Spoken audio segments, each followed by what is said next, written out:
Imagine working at Rocksteady, and then they tell you that you're gonna be a part of a passion project. And that game was called Batman Arkham Asylum. Unexpectedly, the game does extremely well, and you get a goddamn promotion. Arkham City hits, and the game so damn good that you find yourself bearing a Game of the Year trophy, beating games such as the likes of Uncharted 3, Portal 2, The Legend of Zelda, and Skyrim.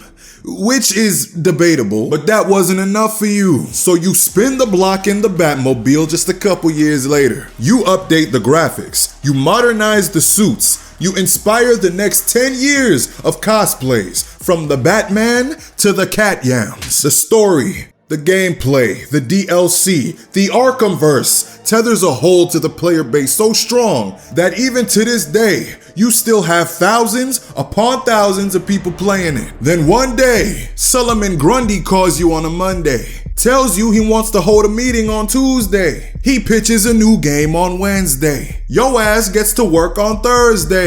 You finish and release the game by Friday. The game flops on Saturday.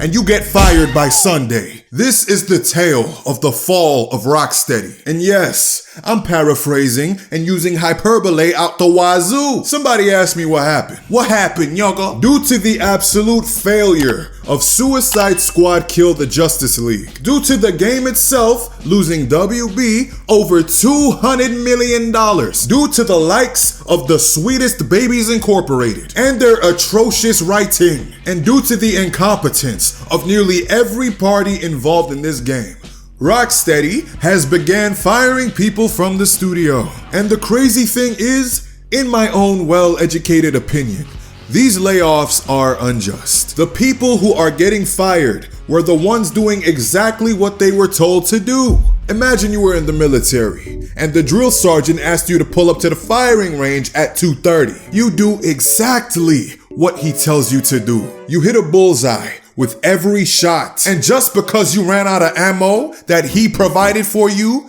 you get excommunicado, John Wick style. Alright, it ain't that deep, but you see what I'm saying. All this goes to show is how incompetent WB has gotten. There was never meant to be a Suicide Squad Kill the Justice League. There was never meant to be De La Negro Deadshot. The only reason, and I cannot stress this enough, the only reason why we even got this game is because WB is stuck in the movie license games mindset. Do you remember back in the day when a movie would come out?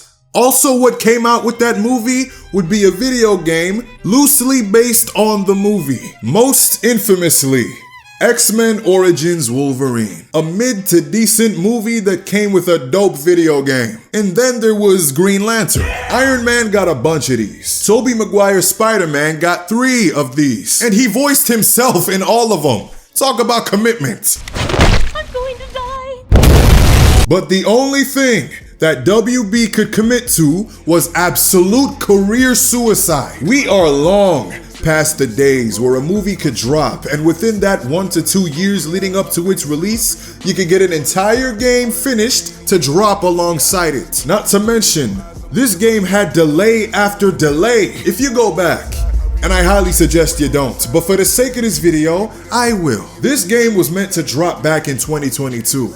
But it got delayed for over 2 years. And I don't even want to imagine just how terrifyingly horrendous this game would have been if it were to be released in that state, because the 2024 port is still, and forever will be, the utmost, most ridiculous, effervescent piece of purple bubbly garbage. Try say that 3 times fast, nyogo. The Suicide Squad movie just barely did well. And the reviews for that movie? Yeah.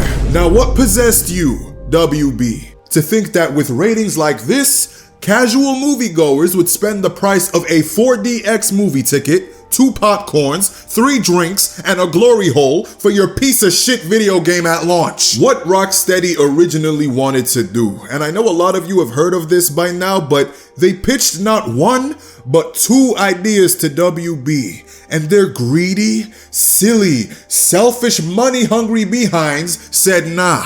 Option 1 was a Superman game set in the Arkhamverse. And option 2 was the sequel to Batman Arkham Knight with Damian Wayne taking over as the Batman. Now, I think that the Superman game would have been the way to go, especially because I remember seeing the test footage leak of what they wanted to do in regards of it all, and it looked amazing. There were destructible environments. Superman's flight didn't feel too fast or too slow. Think of Superman Returns, but on a Rocksteady Arkham Knight scale. Think Prototype 2 and Saints Row 4. With better graphics, a much larger open world, and set in the DC universe, the Arkhamverse, and you smashing Lois Lane. But instead, we got the death of a hero, a beloved one, that we've literally been playing since 2009. But did he get a great send-off? No! He gets shot on a park bench by the same woman that he used to one-punch, no Saitama, only to figure out that he is actually still alive in a post-launch somewhat free DLC that has yet to come, that nobody will even play. And for those of you who don't know, Rocksteady legally has to drop the first 4 seasons of this game, even though the player count is as low as it is, or they would probably need to issue refunds to everyone who pre-ordered this game. But most likely, and I feel like I could damn near promise this, once we get to season 4,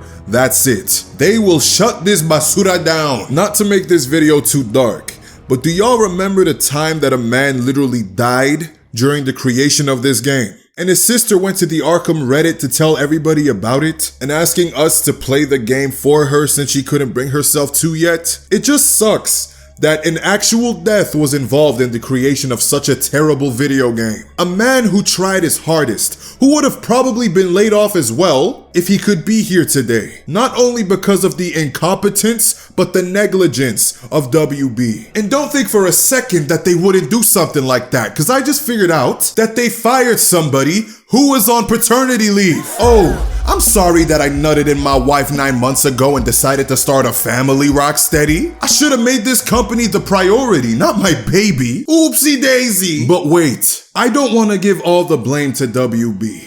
Though the blame isn't blame enough, because you allowed Sweet Baby Inc. to be a part of an already well-established universe, just for them not to do any research upon the world that they became a part of, and we had to sit and watch as they tore it apart. SBI, which should stand for Social Bullshit Included, ruined this game's story. Rocksteady ruined this game's gameplay, and WB destroyed an entire universe. And sadly, because of the incapabilities of the higher-ups, some people may not be able to keep their lights on next month. Some people may need to cut down on date nights, and others might just be fine. But losing your job because of the faults of other people will never sit right with me. And I just hope that each individual person who was done dirty by all of these groups is intimately compensated. And that is on God. Like the video for me, but most importantly, I need you to share it. Share it to let everybody know just how much the greed of these big billionaire companies can lead to the detriment of all of their employees. It is not just Rocksteady and WB that are doing this. We've seen gaming companies from all around the board in the last year or two commit the grandest layoffs I've ever seen in my life of any company. And funny that most of this seems to be revolving around live service games. Not everybody can be Fortnite. Not everybody can be Apex Legends. Some of you just need to leave it alone, and WB, you are the biggest offender of this. How hard is it to just give people what they want? That's what will make you the money that you are so clearly allergic to. WB, you are allergic to good ideas, you are allergic to making money, and you most certainly are allergic to making people happy. God bless the wife or husband you return to every night. Now go drink some water, subscribe to my channel, and I will be seeing you. Take care and peace. Baby, let me see some. Okay, too bad. Bitches, going both ways. Woo. She gon' do it for these fans. She make it clap like how I do both of my hands. Fuck it up, stick it up.